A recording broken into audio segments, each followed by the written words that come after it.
This is Matt Hurt at Obsessive Viewer on Twitter. This is Tiny at Obsessive Tiny on Letterboxd. And this is ObsessiveViewer.com's The Obsessive Viewer Podcast.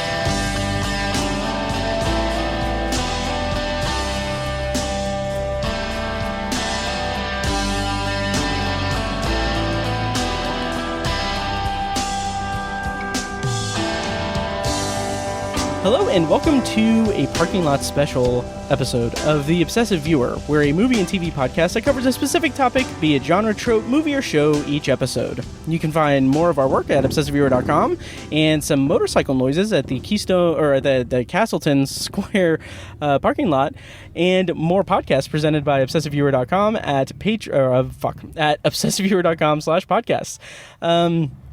And if you'd like to support what we do here, you can become a patron at patreon.com/obsessiveviewer, where we have a bunch of different reward tiers. I'm one of your hosts, Matt Hurt, the aforementioned Matt Hurt, and with me today is Tiny. Hi. Hi, Tiny. How's it going? It's going good, buddy. Good. We are in a motorized vehicle, like you said, a compact SUV. Mm-hmm.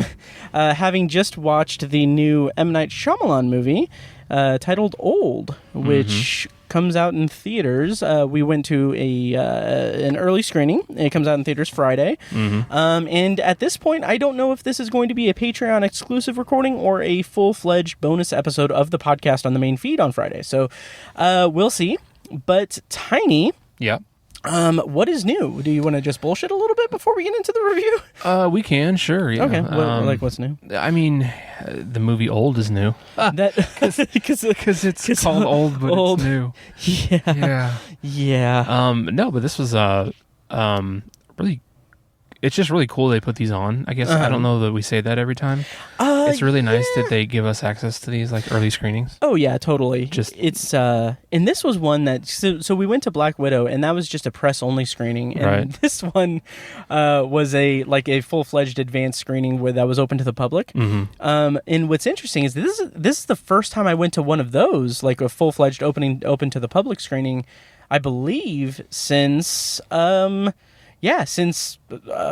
was that? Onward, last year. Oh, okay. In March of last year, the famed screening where a baby puked next to me, and then the family left without cleaning it. Jeez. 10 minutes into the movie. But yeah, so this was the first time, and I got some serious vibes of our adventure seeing Us in theaters at a similar screening, if you remember. Definitely. We will get into this when we talk about it, but there was one moment where someone lost their shit laughing. Yes. And I feel like post vaccine Matt Hurt, I feel like maybe I'm turning over a new leaf because that did not disturb my experience at all. It kind of enhanced the moment, frankly, because it was relatively infectious laughter. It was. Because it was an intense part of the movie, but like that person cracked up and caused me to like come out of that intensity. Me too. And like it was a kind of intensity I wasn't really comfortable with, which I can explain later. But anyways, yeah, it was actually like really funny. Yeah, it really was. That was a very fun moment. And honestly, it was kind of nice to be in a kind of semi-packed theater for a movie. It was pretty full. Yeah. Oh yeah. Did you? So you've seen Mortal Kombat in theaters with me, and did you? Oh, Black Widow. Black Widow. Have you seen any other movies in theaters? No. Oh wow. Okay. No, that's it. This is the third one. Yeah. By the way, for our diligent listeners, as I just disclosed this information to Tiny, but as of tonight, Tiny has now reached number 95 in terms of movies seen in the theater with me, according to Letterboxd, that I've logged on Letterboxd. And the context for that is that Kirsten is at 94. So for the first time, Tiny has pulled ahead. I mean, it's an honor just to be nominated, but like to win, I'd really like to thank the Academy. Well, and I gotta say the race isn't over yet. I'm going to send a letter to Kirsten, a form letter, just saying that, hey, you're on notice. But yeah, I gotta say, Tiny, that whole because in my head it's been a race. Like, you guys have been racing to number 100 for years at this point, and I've got to say that gambit you pulled of launching this global pandemic so that Kirsten and I could not see movies in theaters anymore. I mean, it was a risky move, Tiny, but it paid off. It paid off. All you got to do is just, gingerly knock over a vial in a lab somewhere, and there you go. Yeah. Oh, yeah. And I regret nothing. And it was weird because, like, you showed me like security footage of that, and like you were in like a Han Solo cosplay, and then you just yelled and threw your arms up in the air and said, "Woo, Han!" So damn it. I'm so sorry. I hate you. So dumb. Okay, so anyway, that was so dumb. that was such a leap. Yeah. So anyway, okay, so we just saw Old in the theater. M. Night Shyamalan's latest movie. This is his first movie since Glass. Is it? I believe so, because I don't think he has had anything after Glass. Yeah, that sounds right. Yeah. Yeah, which Glass was one of the movies that I had the very nice idea, or the very nice joke of if I went to the theater and saw Glass and if only a certain portion of the seats were occupied, I would look at it as glass half full. But yes, this is his first movie since Glass in 2019. He has directed 4 episodes, and he's obviously executive produced and maybe written, I don't know, some episodes of Servant on Apple TV+. Okay. So this is his first theatrical movie since 2019's Glass, and it is rated PG-13. Okay, we were discussing that. Yeah. Spoiler for the review, it pushes that a little bit, I think. Totally. So that's interesting. Mm-hmm. So, so any other new business before we get into the review? No, not that I think. No, I don't think so. Okay. I do want to mention real quick that, Tiny, you still have access to the Apple TV Plus press stuff from our Lacey Story reviews. I want to just kind of softly suggest to you that you check out the show Mythic Quest. Okay. It's got Rob McElhenney from It's Always Sunny. Okay. It's run by him, written by him. He's directed 4 episodes of it, 2 seasons. It's about the inner workings of a video game studio that have this massive multiplayer online video game called Mythic Quest, and it's kind of a workplace comedy, but it has more charm and sincerity and drama to it. It is phenomenal. Nice. That sounds good. Yeah, and for Patreon, I am having a Season 1 review post at the $2 level on Saturday, and next Saturday I will have a Season 2 one. Cool. So check that out, Mythic Quest on Apple TV+. Sweet. And anything real quick you want to pitch as far as watching something? Kind of a pre-review potpourri. I'm gonna keep suggesting, if you're a Star Wars fan. I know Star Wars. Well, Star Wars, the sand, whatever. Yeah. If you're a Star Wars fan, check out Clone Wars, because it just keeps enjoying the shit out of that show. So, nice. Yeah, it's fun. Awesome. I won't, but okay. Yeah. Nice. Very good. I didn't mean you. Oh, yeah. Well, I meant you for Mythic Quest. No one listening to this watched Mythic Quest, just Tiny. Nice. Just kidding. It's actually really good. Sweet. I recommend everyone watching it. Okay, so let's go into our review of Old. We're going to do a non-spoiler, and if it doesn't get too hot in this vehicle, we are going to do a spoiler section, I think. So, Old, directed and written by M. Night Shyamalan. By the way, I think I've said this before. We are not going to make the M. Night Shyamalama Ding Dong joke, because I think that is super played out, and it's not a hard name to pronounce. There's vague racism, I think, attached to it also. Yeah, definitely. Okay, so anyway, Old is written and directed by M. Night Shyamalan. This is actually a written for the screen credit, because it is based on the graphic novel Sandcastle by Pierre Oscar Levi Yamada Ding Dong. I don't know why I did that. Pierre Oscar Levi and Frederick Peters. I'm a ding dong. And that is actually pretty accurate. I am a ding dong. So it stars Gael Garcia.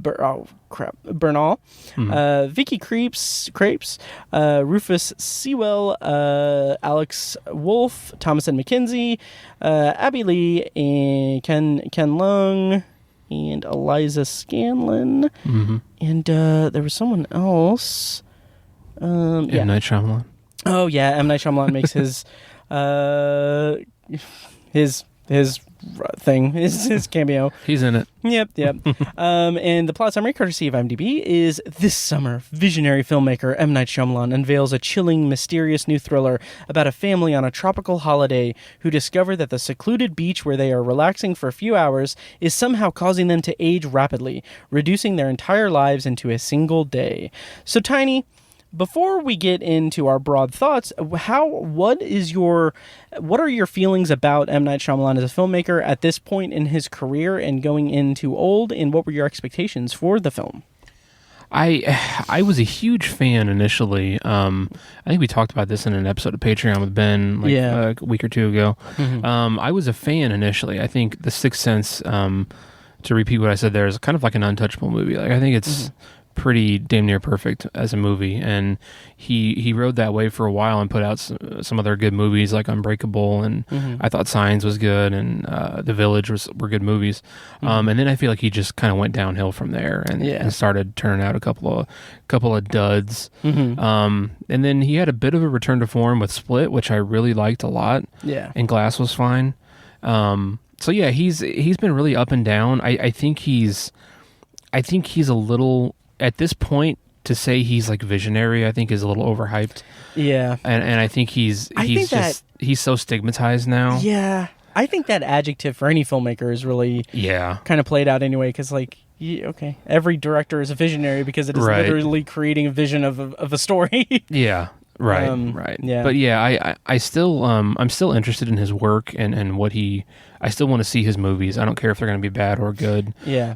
Because even the bad ones are worth talking about. That's we're going to get into that later. But people have talked about The Happening a lot, and that's a crap movie. Oh yeah. And it's worthy of discussion because of how bad it is. Yeah. But not in the way that like The Room is a bad movie. It's an entirely different thing. So he's just, well, it's a different thing. Right. He's just such a strange filmmaker and has such a weird quirks to him. But I'm definitely just always interested in his work, and this movie I think I just saw like the quick snippet trailer of it online, like a 15-second trailer, and I was like, all right, I don't really want to see anything else. Yeah. And never did, and really I just knew, okay, it's people aging rapidly on a beach. That's all I really know. And that was fine. I didn't really need to know any more than that, but I wasn't expecting this to be like a Sixth Sense or a Unbreakable. I'm not sure if he has that in him anymore. I'd love to be surprised and him to prove me wrong, but I just don't see him cranking out a movie of that caliber. But I thought this could have been, maybe a Signs or a Village or another Split, possibly. But spoiler alert, he didn't quite get there. Right. And my kind of feelings about that is that going into this movie, I was cautiously optimistic, cautiously excited, specifically because, as I said in that Patreon recording, I am more interested in M. Night Shyamalan's career trajectory than I am in kind of his entire filmography. Yeah. We were both huge fans of The Sixth Sense. I loved Unbreakable, really loved Signs and The Village, and then from there, Lady in the Water, I couldn't make heads. I mean, I was 17 when it came out, or 18 probably, or 19, one of those numbers. But I don't think I didn't understand what he was going for with that. I thought it was just really just kind of dumb. And then just from there, his entire career just tanked so hard. He had The Happening, which I just kind of hate watched, and just it's as dumb and stupid as anyone thinks it, as everyone thinks. Yeah. But then I think from there he went on to do After Earth and The Last Airbender. Those two were kind of just they weren't, from what I understand, they weren't his movies really. They weren't. Yeah. He was I think his ego got in the way of The Last Airbender. Because I do remember him reading something where he said something to the effect of like, "Oh, this is going to be my Star Wars." Oh yeah. So and then After Earth was just a nothing movie from what I could tell from the zeitgeist. Right. And then he just kind of disappeared, and he was sprung out of director jail by Blumhouse Productions with The Visit, which I didn't like. For some, like, and it is like that movie is emblematic of his faults as a storyteller. Which carry over into this movie as well. But obviously Split was a huge movie for me. I really, really liked that movie. And Glass was a worthy follow-up to that. And I would say that if Glass was not... If Glass was its own standalone movie, it would have been pretty okay. Like, I would have liked it quite a bit, probably. But since it had the baggage of being connected to two other movies in his filmography and having that history and that whole thing, because of that, it kind of was a little bit unsatisfying. So anyway, so Old is an original movie based on a graphic novel. So Tiny, having done the preamble, also I thought that the title, the promotion, the marketing for Old was interesting. I really liked the concept. I think I said this before somewhere, that the movie is about a mystical world, like a beach tropical place with mystical properties, and people brought together, experiencing these mystical properties and trying to escape this tropical place. So clearly, like, the Lost fan in me is like, okay, this is right up my alley. So yeah, and the concept I thought was really intriguing. Yeah. So, okay, preamble done. Broad terms, Tiny, how did you feel about Old? Well, I didn't hate it. Okay. It's, like you said, very high concept. Totally piqued my interest with the concept. But I was in the screening. I heard someone afterwards when we were walking out say someone say the same thing, but then they said it was just executed poorly. Yes, and it was. I think this was the wrong format for this story. I think if you're going to tell the story, it needs to be on television. I think it would have made. I think it could have been way better as like a season, like a limited series, or a season of television. I think it could, because, pardon the pun, but the whole thing felt very rushed. Oh yeah, which time is rapidly, so it's kind of a pun there, but that's not what I meant. It's like it's rushed in the sense that the story was just like boom, boom, boom, really fast, and it was just you didn't have enough time to sit with anything, in my opinion. But the word that kept coming to mind was the word clunky. Which I think is a great adjective to apply to a lot of his work, right? That I had never thought of before, and I think it's in the storytelling, it's in the script.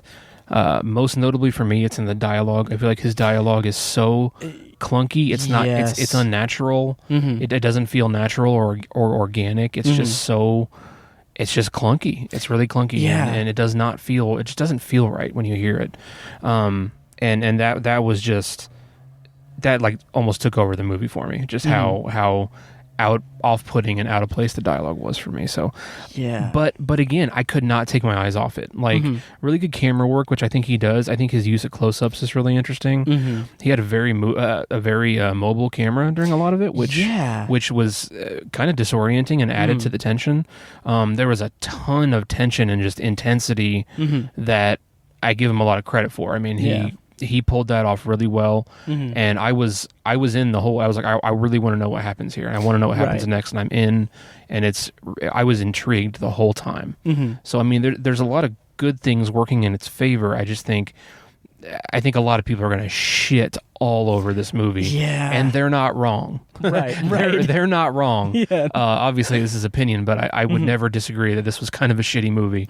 But there were enough things for me to latch onto and enjoy that I really wanted to stay there and watch the rest of it, and I was kind of into it, really. Yeah, and I'll agree with a lot of those sentiments. I think I came out of it liking it more than you did, just by by like a nose hair. Okay, gotcha. Like, and I kind of feel like I might, when it comes out and like when, you know, the conversation starts coming out about it and everything, I'm very curious if I'm going to be like in the minority in that I will, like, maybe my voice will be almost championing it, but it does have those problems. It does have M. Night Shyamalan's signature issues. I think one of his biggest weaknesses is that he considers his storytelling to be his biggest strength, which is kind of... It is like he is a very good storyteller with an asterisk, and he does have some very interesting kind of vision for the camera work and everything. Like you said, it's a very mobile camera. There is a propensity of shots where it is kind of wow, what is the phrase I'm looking for? It is panoramic, or panning, where the camera is focused on one part of the beach and then pans left or right, and then pans back and goes left and right and all that. These kind of like semi-long single takes where it does this, and that's interesting. It's cool. It's good. It is showing how it is demonstrating how rapidly the time, the aging is happening to these characters, and I thought that was very inventive. Maybe a little overdone, a little over stylized with that, but it is still pretty interesting in terms of camera movement and camera work. There's also another shot where the camera goes into kind of a handheld camera thing, kind of following the kids running around. And that I thought was very interesting because it gives this home movie kind of quality to it, when the whole kind of, obviously the whole idea of the movie, the kind of the overarching theme of the movie and idea of the movie is aging and mortality and humanity, like human mortality and everything, which is very interesting and a very interesting concept and very interesting subtext to explore. I just don't think that he doesn't have the writing chops to really explore that on a level that is more that is beneath the surface level kind of suspense movie thing. And he does suspense really well. Like you, I was on board. This is a movie that he, to a fault, he does go to great lengths to establish the inner logic of the movie and the story, and then he just further develops it. He further explores it. He further does that because he kind of seems like he's just in love with the concept and the characterization, the dialogue falls way by the wayside. Right. So it's a weird kind of, I guess, balancing act, or it's a weird kind of give and take with his creativity that it's kind of lopsided. So there's a lot to like about it, but it's also frustrating because it's an M. Night Shyamalan scripted movie. Let's talk about the rating, because it's a PG-13 movie, and holy crap, like, I did not expect, because by all accounts, Shyamalan's movies seem to be, at least in the past, have been fairly tame in terms of violence and gore and everything. There's a really great sequence in The Village where Joaquin Phoenix is stabbed by Adrian Brody. And it's like, it is such a cool moment because you don't see the knife go in, you don't hear anything, you just see Joaquin Phoenix's reaction to it. And like, that is just a very simple, very like intense moment. I mean, granted, you see the knife come out of him, but it is a pretty tame kind of piece of violence. And here, holy shit, man. Yeah. This is a very graphic movie. Definitely. Yeah. Did you get the sense, or did you notice how much I was squirming through some of these moments? Yeah. Yeah. I did. I was too. Nice. I really was. How did you feel about the depiction of violence and the kind of body horror aspect of it? I mean, it really got me and really worked for me in a sense of horror. It worked for me. If I'm not sure if that's what he was going for. You know, this wasn't a out and out horror movie. It was you know, more intense thriller kind of thing. But yeah, I got to give him credit because I think it was, man, it kind of bothered me. Like there was a moment where I had to like look away because the I don't even know how to explain it, but the trauma happening to the body of this person was like traumatic for me, and like I was like, oh, I had to like kind of look away. It really bothered me. And we'll talk about that in spoilers, but like I'm going through my head trying to figure out what part that could be, and there are numerous parts where it could be. So I'm very curious. Right? Yeah, definitely. But it was inventive, and man, I think the violence and the gore, if you will, helped drive home the concept, and I think it really made the concept even more intense and more scary. Yeah. So I think it's a credit to the movie, and I wouldn't change it. But I'm not sure if I can watch this again just because of how. Yeah. There's another part I'll get to in spoilers, but it was just intense. Yeah. And kind of like got to me, honestly. Yeah, there were some very intense moments, and something that I actually, aside from like the actual physical violence that happens in this movie, there is a certain level of mental disturbance, mental suspense. It's something that I've talked about a lot in terms of my relationship with horror, is that like this emotional horror kind of thing. And the idea of, it's not a spoiler to say that certain characters in this movie are of certain ages, and given the concept of the movie, they drastically increase in age.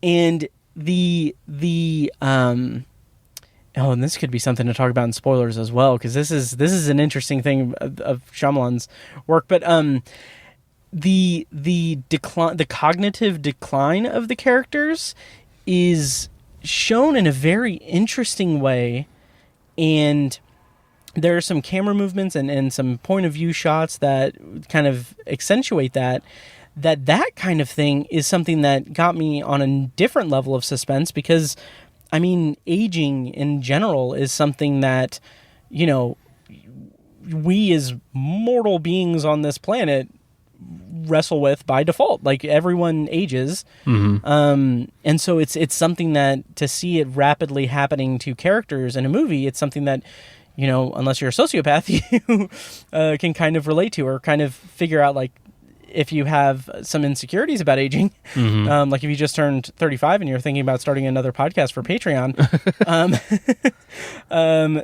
to fill that empty hole in your life, like, you know, some people have that, and to see like rapid aging and declining mental faculties and cognitive abilities is a horror. Is an element of horror unto itself. Yeah. So I thought that was an interesting thing that is kind of in conflict or combated by the more kind of thriller, violent actions as well. So it's kind of, like I said, this whole movie's kind of a give and take. Yeah. I was a little, like, as we were watching it, I was thinking, is this rated R? Is this PG-13? Like, what? Yeah. I was genuinely curious. And honestly, like, I'm not a stickler for this or anything, but like, I kind of think it should have been rated R almost. Like, just because of how disturbing and intense, like, some of that stuff was. But maybe that's just my reaction. Maybe other people would feel differently, but yeah, again, I'm not like up in arms about it. Like, it's not a big deal, but if someone brings their like 13, 14-year-old to see this, they might be pretty disturbed by what they see. Yeah. Oh yeah. Well, the consolation of that is that by the end of the movie, the 13, 14-year-old will be like 70. Right. Which I can't wait to see all of the people commenting of like, like making some puns about like, oh, this felt like 1,000 years or whatever. I have a feeling this is going to turn into a meme. Yeah. There's going to be some memes from this movie. Yep. Yeah. But yeah, so before we get into spoilers, how did you feel kind of overall terms, broad terms, how did you feel about the conclusion of the movie, and where does this land on your internal M. Night Shyamalan ranking? I think it's kind of towards the bottom of the movies. I think it's better than The Happening. It's better Honestly, I don't know if it's better than Lady in the Water because I haven't seen that movie in so damn long. Oh, interesting. But I don't know. I'd have to kind of put it on par with that, I guess. But I can't get past the what's the guy? Oh, Freddie Rodriguez. Working out one arm and having a ripped arm, and then so stupid. Yeah, really dumb. But anyways, kind of towards the bottom. But again, there's things. I don't know. Like I haven't watched most of his movies in a long time, so it'd be hard to. It's kind of hard to throw it on that list. But he's done worse. But it's it's definitely worth seeing. Yeah, I agree. Did you ever see After Earth? I did. Yeah. Okay. It's better than that. Oh yeah. Yeah. Old is better than that. I think so. Okay. I think so. Again, that's another one I'm probably never going to see again. But yeah. I tried to watch it once when we were security guards, and I was just like, I'm working a night shift and I'm gonna fall asleep. But yeah, and for me, I think, like I said, it's a give and take. If you're familiar with M. Night Shyamalan's strengths and weaknesses as a filmmaker and storyteller, I mean, it has those. He maybe has reined in a little bit of his shortcomings, but they are still there.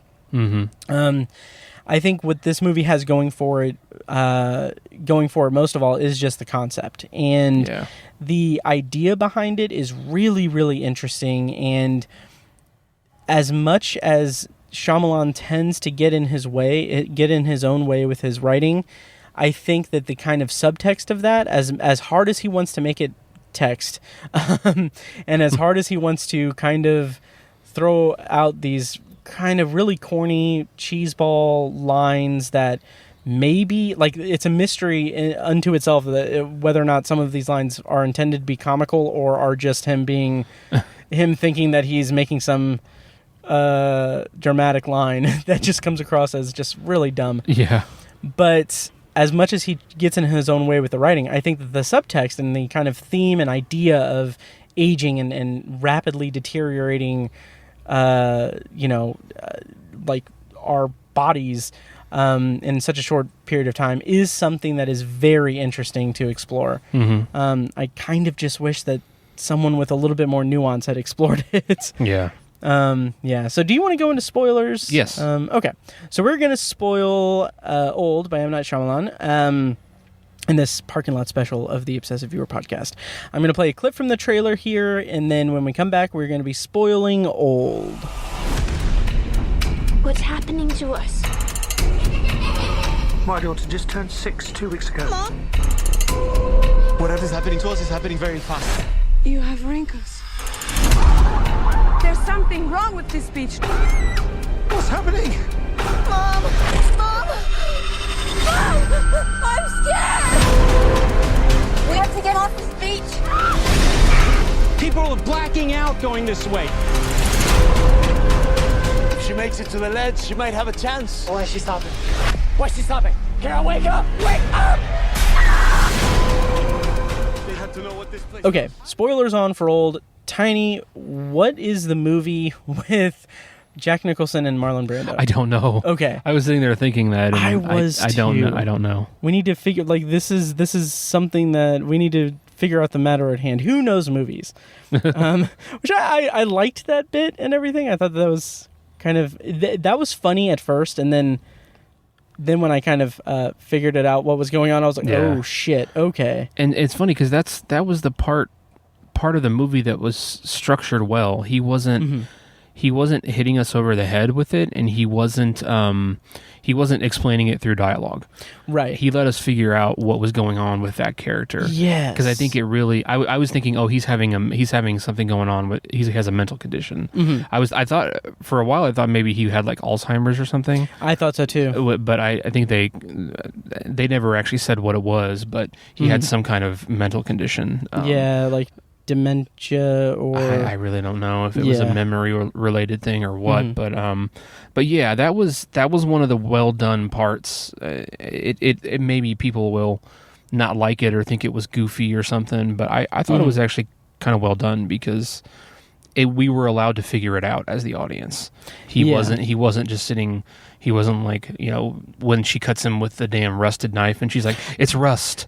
It goes through your body like a poison. And I'm like, oh, okay, thanks for explaining that, lady. Like, yeah. Which was cool. Yes. It's cool that that's how she killed him. And I was like, oh, that's cool. But just that line just ruined it. Oh, totally. And that is his biggest downfall as he does a that. storyteller. He does that all the time. Over-explain. It's something that I've toyed with this idea of like tweeting about Christopher Nolan, and saying that remember how in the opening of The Dark Knight when the imposter copycat Batman with their hockey pads show up, and then you get that very clumsy insert shot of Scarecrow saying that's not him, and then from there every other Christopher Nolan movie is just exposition and explaining to the audience.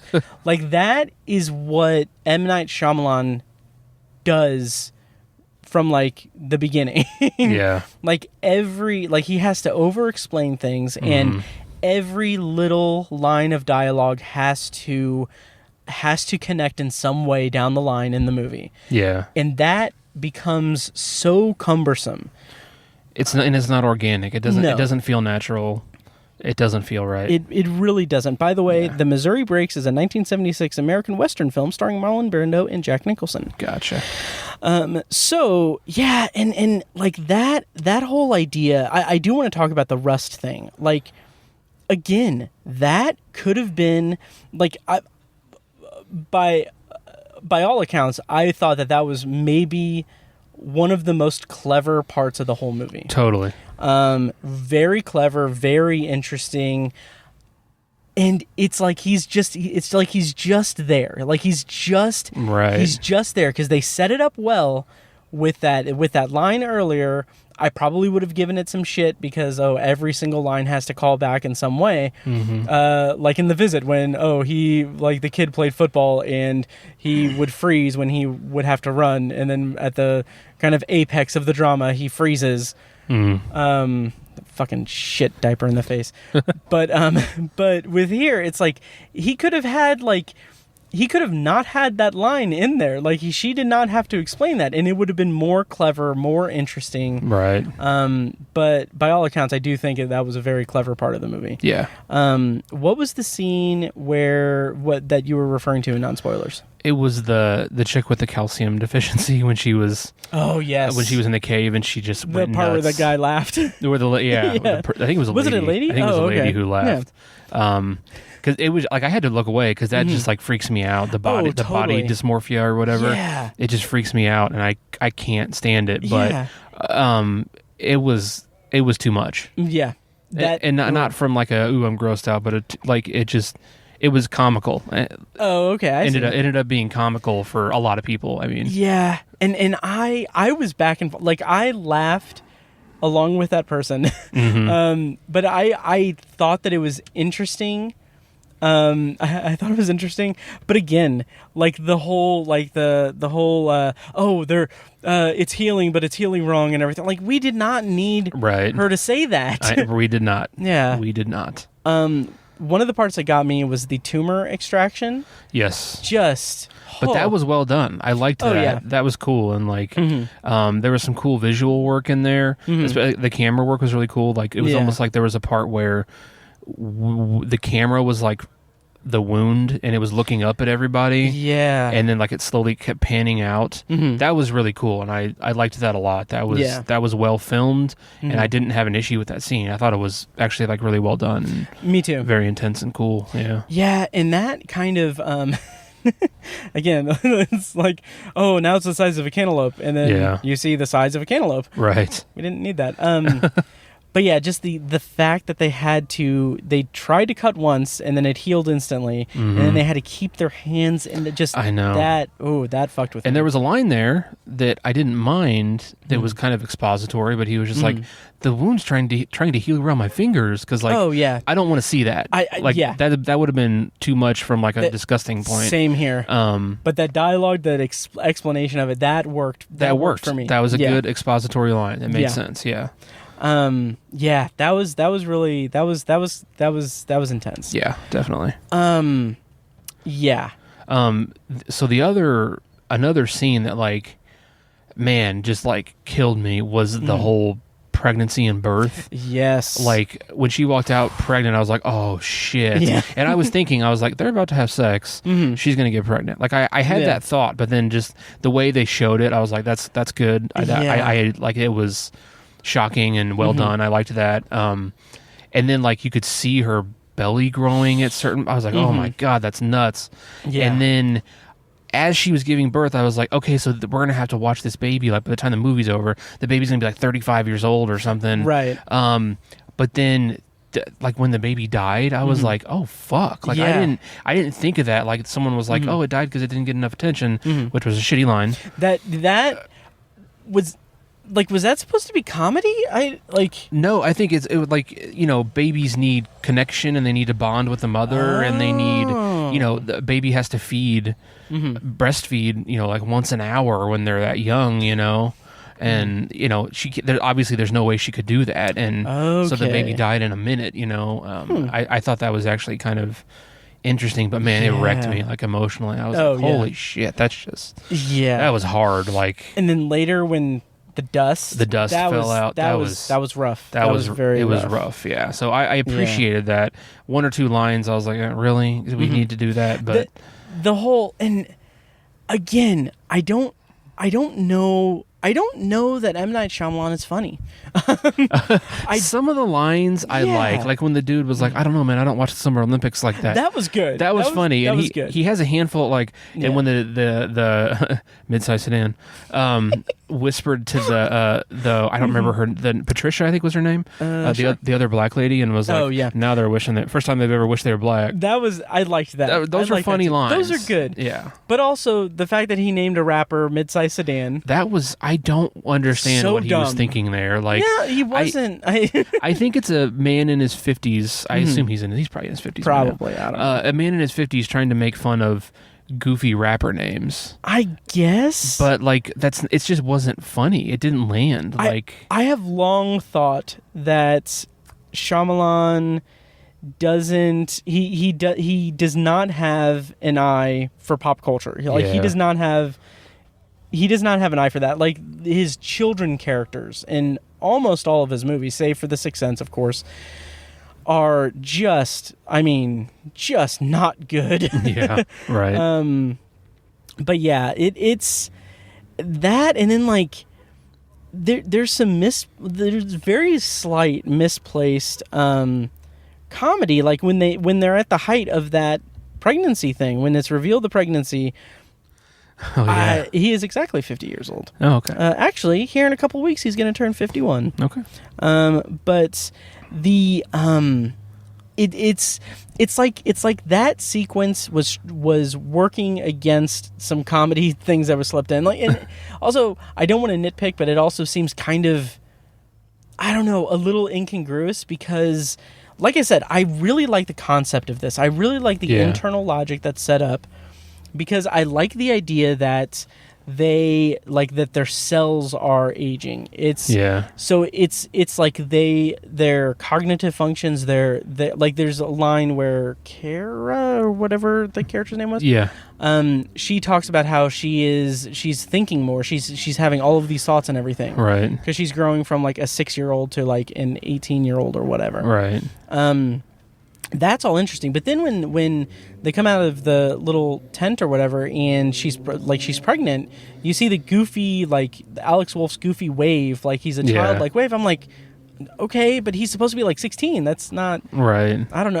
Maybe I'm speaking as someone who's just super cool when I was 16, but I don't know. But then he has the line where like it's kind of in the background, like in where like the tension is mounting. Yeah. And then like he's talking to his dad in the movie, and he's just like, I thought, don't you have to do it like 10 times before? Like everything is like, no, it can happen just once. I'm not sure if that was comedy. Oh, really? I didn't think it was funny, really. No, by all accounts, I did not find it that funny. I don't think it was intentional to be funny, and I don't know what other intention there would be with that. I don't know. I think it was just straightforward. Like a 6-year-old doesn't know. Like he probably, because in the age of the internet, has probably heard of sex. Right. But he doesn't know that you have to do it a bunch of times. He thinks you have to do it a bunch of times to get pregnant. Like, that's the naivety of a 6-year-old. Oh, okay. Yeah. I think it was supposed to be straight, but maybe some people, you and some other people, maybe interpret. I'm not making fun of you or anything. I'm just saying, like, I can understand how it could be interpreted to be maybe comedy. Yeah.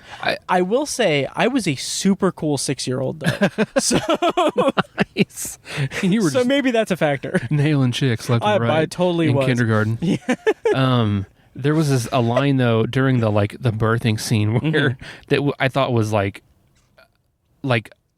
oddly fun, or surprisingly funny, where he's like, "No, I'm going to marry her." That was good. That was so fucking funny. That was good. And also, like, that is something that I felt like was kind of missing or way too underplayed. And that's, again, Shyamalan competing with his own... I guess at this point, I think he's been humbled by his career, but I think he still has a little bit of hubris about being a, expert storyteller. Yeah. Because that is something that I feel like was... something that could have been explored a little bit more. I'm glad that it was in there because he says like, "Oh, I'm going to marry her and we're never going to argue. We're never going to fight," and everything. And I thought, like, that's pretty funny and everything. But the deeper, subtext of that is that we had the scene where he and his sister are listening to them fight on the other side of the wall. Right. So, that's a 6-year-old mentality of seeing his parents fight. Yep. And it's misplaced as terms of his future and everything. Right. Yeah. But it was really kind of sincere and everything. Mm-hmm. Now the whole idea of them fighting on vacation felt clunky, to use your term. Mm-hmm. And it felt like, again, Shyamalan having this propensity to, or his propensity to overload his scripts with setup and payoff and everything, and have that creating an inorganic kind of feel. Because we get just the bare bones exposition of oh, she's sick, they're thinking about separating, and they're arguing very loudly with their kids in the next room. Yeah. And then we don't get much more of that dynamic until they're on the beach, and we get that more information from there. But I don't know. I felt like that could have been explored a lot better, but I think he kind of forsakes mystery, or he forsakes backstory and subtext in favor of mystery building and suspense, which he's good at, but it felt a little disjointed. Right. Definitely. Yeah. I agree. So the cast. Yes. Kind of quickly. I think he always gets a pretty good cast for even the not good movies. Yeah. He does a pretty good job casting, and I think the performances are usually good. Mm-hmm. And this movie was no exception in that regard. I love Gael Garcia Bernal. Mm-hmm. I think he's a great actor. He was awesome in this. I hadn't seen him in anything in a long time. Yeah, me neither. Rufus Sewell was great. I again, big fan of his. And the I can't remember her name. She was the teenage version of the daughter who was in Jojo Rabbit. Yeah, Thomasin McKenzie. Yeah, she's really good. She was great, and I just want to give a shout out to Leave No Trace, because she was in that. Right, that's right. That's the other movie we saw. Yeah, with her in it. Yeah. Yeah. So I thought those three were kind of the standouts, and I love Ken Leung as well. He's always fun to watch. But yeah, everybody did a pretty good job in my opinion. Yeah. And, how'd you feel about friend of the show Alex Wolff? I interviewed him for 2 minutes at a Heartland red carpet. He did a good job. I think especially with some of those comedic lines and just the some of the intensity he had to go through, where he's sort of literally a child in a man's body, where he's kind of freaking out and he's kind of getting stronger than his dad and stuff like that. I think that was. There was some subtle physical acting there that I kind of picked up on, that I think was a intentional choice on his part that came across pretty well, that I liked. So he did a good job too, for sure. Mm-hmm. Yeah, and I really liked the parents, Gael Garcia Bernal and Vicky Creeps. Okay, as they got older. Like I implied in the non-spoiler review, there was the vision deteriorating, that point of view thing, the hearing loss. I thought that was really interesting. Yeah. And everything. So let's talk about the kind of cognitive decline of Rufus Sewell. Yeah. Do you think that I'm going to put on my bleeding heart liberal cancel culture social justice warrior hat for a second.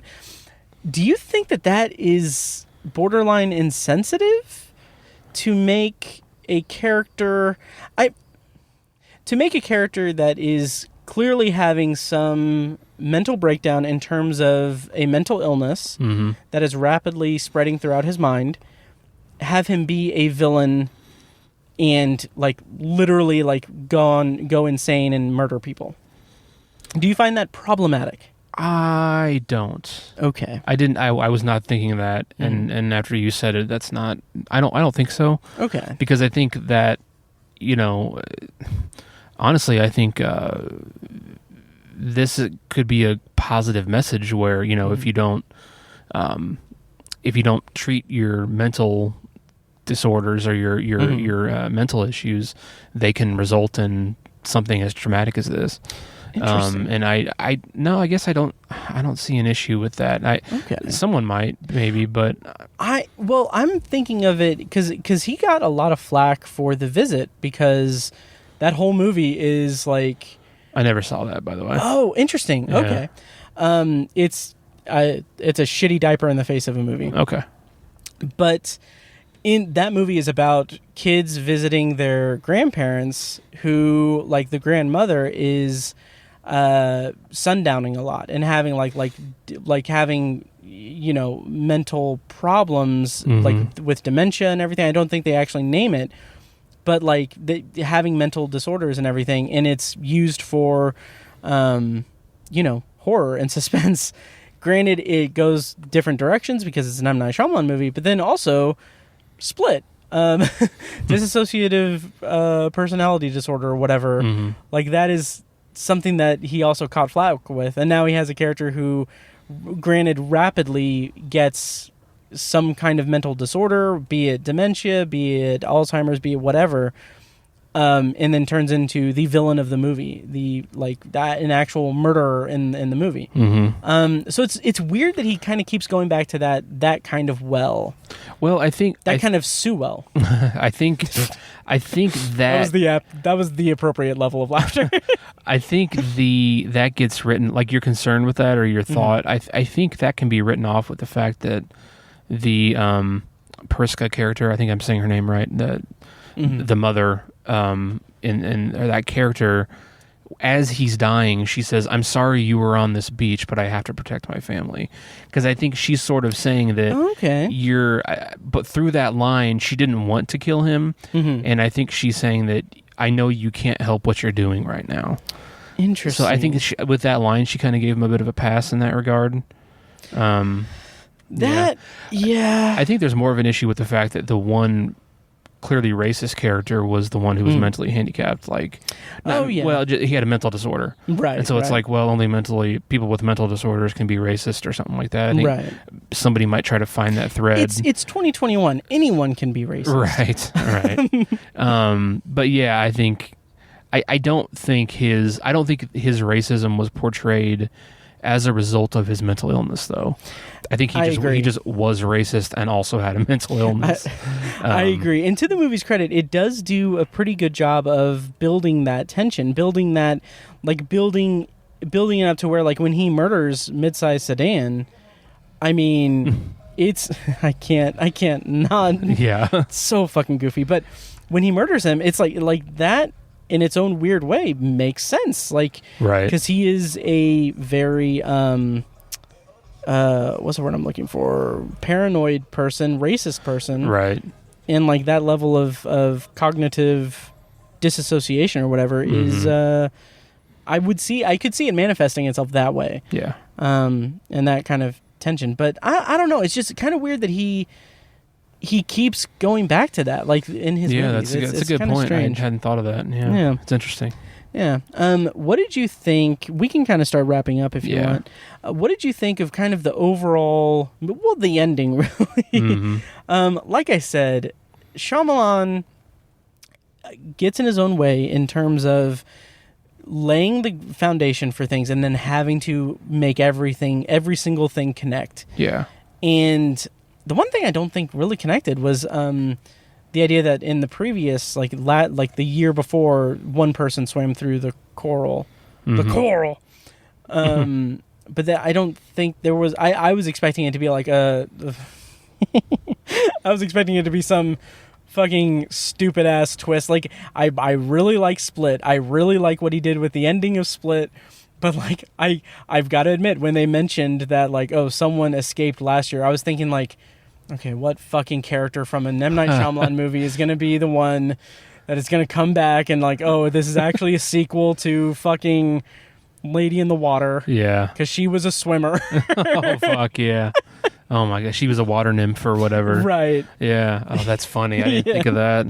I wanted to make that joke like before seeing the movie. Like I kind of wanted it to be a Patreon thing at one point. Be like what sequel? What secret sequel is this going to be? Right. I mean, I think.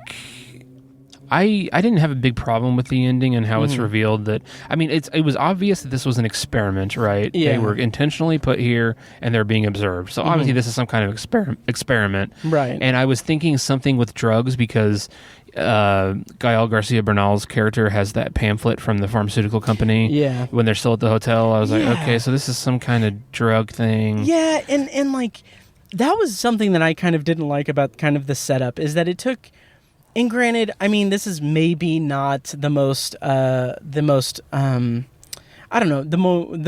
analytical, critical analysis of it, but I mean, it took them so long to pick up on what was happening. Yeah, right. And like, I get that, but then there's also like, there's a line somewhere where two people in like when they're on the beach reference separate medical issues that they have. Mid-sized Sedan talks about how he just discovered that he's a lemon. He's a lemon. Nice. I get it. That he just figured out like he just got a diagnosis that he might be totaled. And characters know that they have different ailments. That Priska has a tumor. Ken Leung's wife has epilepsy. Like, they didn't put it together. Right. And that was kind of frustrating. And see, they did. So at one point, someone said, "Hey, we're all sick," or like a bunch of us are sick. Like it did come up, but I think the reason I'm willing to give that a pass is the fact that there's so much trauma going on, and it's just one thing after another. They didn't have time to really sit down and analyze it that well. Plus, they were focused on getting out of there as well. That's the other thing. That's true, and plus. So I didn't have a big issue with that, but you're not wrong. Right. And I'll walk back that criticism a little bit, because also if they had reached that conclusion and had problem solved that, there's no fucking, like, what the fuck were they going to do with that information? Yeah. Like, it would have had no bearing on their escape or attempts to escape. Right. Right. Yeah. But the whole pharmaceutical conspiracy thing I thought was fine. Again, the reveal of it was fucking clunky and just straightforward, just shitty dialogue. Yeah. And, and also, like, is there anything that he's saying with that? Like, I don't know. I mean, I don't want to get like over analytical about it, but I'm like thinking like, okay, well, what's the point? Like, I'm not going to give away what happens at the end of Glass. I didn't like what happened at the end of Glass, but there was at least like explanation for like kind of like this idea presented in it. And it's also kind of fucking similar. Yeah. But like it at least tracked in terms of the character motivations. Here, or not character motivations, but kind of the bigger story being told in Glass. Here, it's just like, okay, these, like, they are developing these medicines and using these unwitting human beings as test subjects so that they can have advanced, clinical trials and stuff to check these things, which, again, he's really good at building suspense, shitty as fuck, setting pieces up, right? Because like it's like, okay, well, here's a special drink that you have the minute that you walk in, and kids, go drink from that and everything. It's just, I mean, it didn't need to be that like just clear. Yeah. It's, I mean, I don't have a big issue with it. I think it's kind of interesting that it's a pharmaceutical company who's conducting these experiments, and they stumble upon this absolute freak of nature beach island, and they chose to use it this way. That's kind of scary and crazy and disturbing and stuff like that. And like conceptually, it's kind of cool. And I think if it had been slowly revealed over several episodes of a TV show, it could have been put together a lot better and more satisfactorily. But again, it's just clunky as shit. Yeah, if he had a team of writers to reel him in a little bit. Yeah, totally. Which I don't know how much he has in terms of like input on writing or anything with Servant, but I'm curious to watch Servant. Yeah, for that reason. That'd be an interesting experiment, if you will. Yeah. And I'll probably watch it pretty quickly and everything, so it'll be like its own little beach clinical trial. But yeah, and again, not gonna spoil Glass, but it's the same fucking thing. Kinda, yeah. Like, yeah, I'm gonna have to wrestle with that a little bit. Right. But also just again setting up and calling back things like. I was kind of, and maybe this is probably a credit to his storytelling, as I've been kind of lightly shitting on it here and there, but I didn't know when this movie was going to end, and I feel like that's a compliment in and of itself, because I kept thinking like, oh, they're going to fade to black, like this is going to be the end.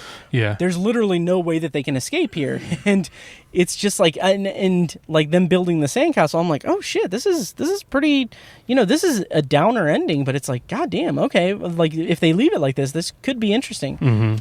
But then we have the sudden like, oh okay, the kid did a coded message, and then they swim through, and then M. Night Shyamalan's character is really shitty at his job. You can't wait like 5 minutes. Right. Yeah. So I don't know. I don't know. And then the biggest thing that kind of was like just a little Deus Ex Machina was like, okay. Yesterday we talked to everyone and asked what their occupation was. That's just seeding the idea that this guy is a cop. It's like, okay, so we're gonna hand him the notebook, and he's gonna call in, and he's gonna run the names and everything, and take pictures, blow the whole thing open, and I'm just like, I don't know, it's just, and it all just happens so fast, everything. I mean, and not just the denouement or whatever, but like the whole thing, the first act, and like even when they're like at early stages of the beach. I was really happy with the pacing, and I think it was going great. But then it just takes off so fast. Yeah. And I understand you're dealing with literally a space where time is passing incredibly quickly, right, or whatever.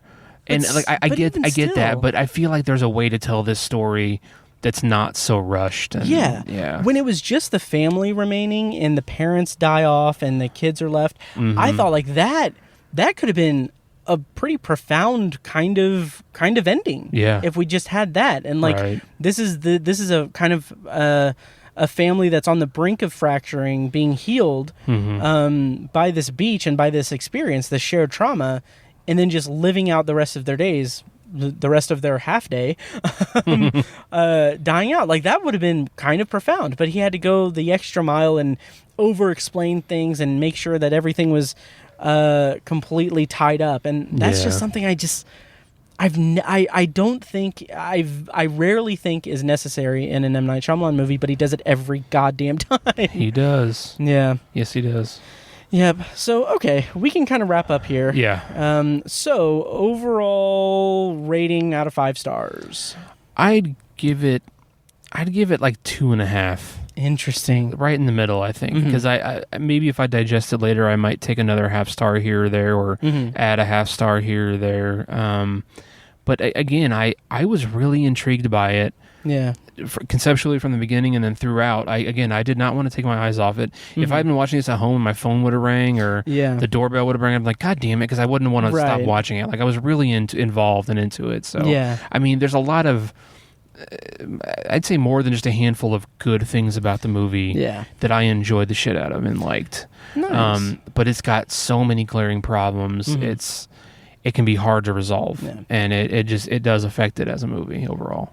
Did we adequately talk about how fucking ridiculous it is that he named the rapper Midsize Sedan? I don't think we did, but it's fucking ridiculous. It's so dumb. I laughed out loud, and I giggled every time they said his name. And it's so dumb. Yeah. Like, I don't know if M. Night Shyamalan has ever listened to rap music. Right. Like I told you before, not knowing that you hadn't seen this movie, but he cast a kid in The Visit and wrote him as a rapper. And it was kind of cruel because the kid had a lisp. But like, I kind of feel like my kind of I'm taking off the white liberal social justice warrior hat, bleeding heart liberal hat, and I'm putting on my tinfoil hat and saying that I kind of feel like he thinks that rap is the way he can connect with Gen Z. Oh. And like he doesn't since he in his head, maybe not these days, he thinks he's just completely brilliant. He doesn't need to do the research and everything, so he just does what he thinks it is to infuse it. I don't know. Maybe I'm just reaching. I don't know. Yeah. But my overall rating, I think the concept of this movie is its best attribute, and because of that, I can look past a lot of the silliness and just things that didn't work for me, and I would give it 3 stars. Okay. Yeah. So we're pretty close there. Yeah. So, So, having said that, is that our review of Old? I think it is. All right, great. Well, thank you guys so much for listening. That is our review of Old, hitting theaters on July 23rd. And once again, check out Patreon. I have a Mythic Quest recording coming up tomorrow if I post this on Friday. Yeah, so check all that. Oh, God, Friday. I might post this Monday. I don't know. Who cares? All right, well, that'll do it for this episode of the podcast, of the Obsessive Viewer podcast. So once again, Patreon and all that. I'm in a loop. Patreon and all that. Check that out. Thank you guys so much for listening. Tiny, any parting thoughts? No. All right, great. Well, thank you guys so much for listening, and we'll see you next time.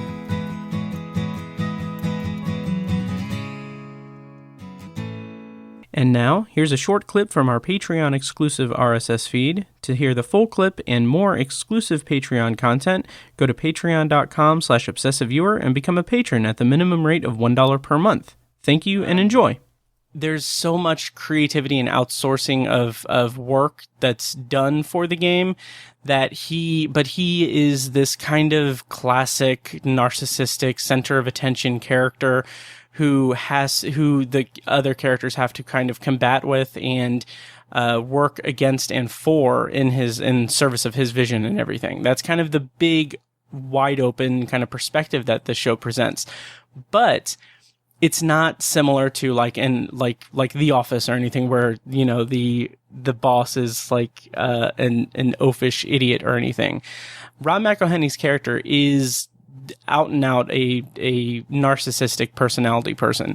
And one of the most interesting and authentic presentations of the show, one of the depictions in the show, is the struggle of working with someone with that massive of an ego and those kind of personality quirks and disabilities.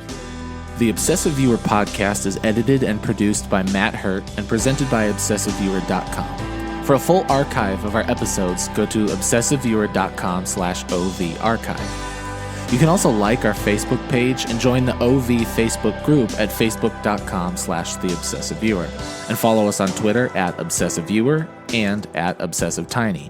And follow our recurring co-hosts at I am Mike White, that's me, at R.A. Feckus, and at Burger_Lurker. If you enjoy the show, please take a couple minutes to leave us a rating and a quick review on Apple Podcasts. This is the easiest way to support what we do, and all it costs is a little bit of your time.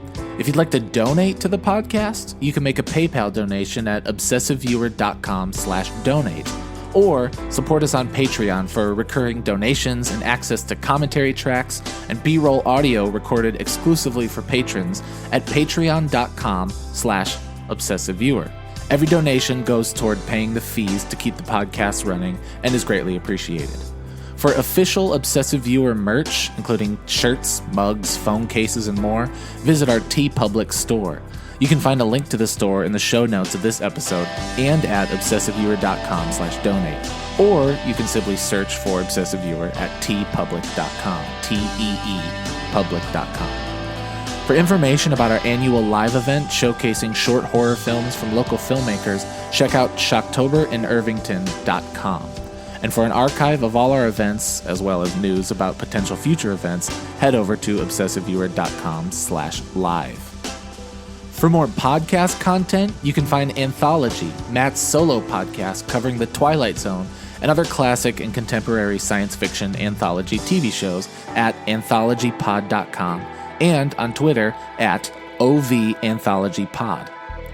You can also find Tower Junkies, a podcast where Matt and Tiny share their love of all things Stephen King and his magnum opus, The Dark Tower series, at towerjunkiespod.com and at towerjunkiespod on Twitter. And finally, check out The Secular Perspective, Tiny's side project podcast, which tackles current events and life's big questions from the perspective of secular hosts Chad and Amanda at thesecularperspective.com. The theme music for The Obsessive Viewer comes courtesy of the band Loudlike from their EP Mistakes We Must Make. Additional bumper music is provided courtesy of As Good As It Gets, which can be found at facebook.com/asgoodasitgetsband. Thank you so much for listening, and we'll see you next time. Kitty! Okay. Cute. And this is a mid-size SUV. Such a compact or whatever. No, compact, whatever. And the little cars go in the compact spots. Spot. A good old parking lot special with Tiny. With this old fella. Okay, so hello and welcome to the Obsessive... what I was going to say, sorry. I was going to say that I came up with a title for the possible sci-fi Patreon exclusive thing. I'm just going to say the title. It's not going to make any fucking sense without context. Okay. But the title is On the Blink, a sci-fi Patreon podcast. Okay. I will explain that at a later date. Okay. But I mentioned it to Mike and I gave him the context and everything, and he was like, "Oh, I love that. I think he said that's a delicious memory." And then he gave me the okay to make a couple of As Good As It Gets songs be the intro and outro. Oh, sweet. Yes. Okay. Hello and welcome to a parking lot special episode of The Obsessive Viewer, where a movie and TV podcast that covers a specific topic, be it genre, trope, movie, or show, each episode.